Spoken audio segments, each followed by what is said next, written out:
গাজীপুরের গ্রিনল্যান্ড গার্মেন্টসে electrical mechanic হৃদয়কে নির্মমভাবে পিটিয়ে হত্যার ভিডিও ক্লিপ এটিএনএমসিএলের হাতে এসেছে।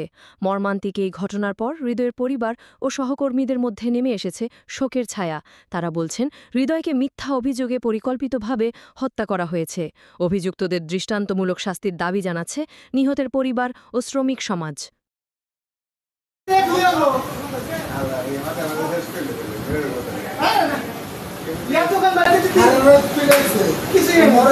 আরে ভাই এতক্ষণ বাড়িতে একবার হয়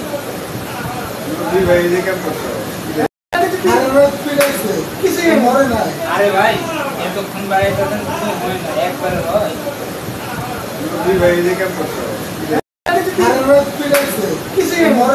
আরে ভাই এতক্ষণ বাড়িতে একবার হয়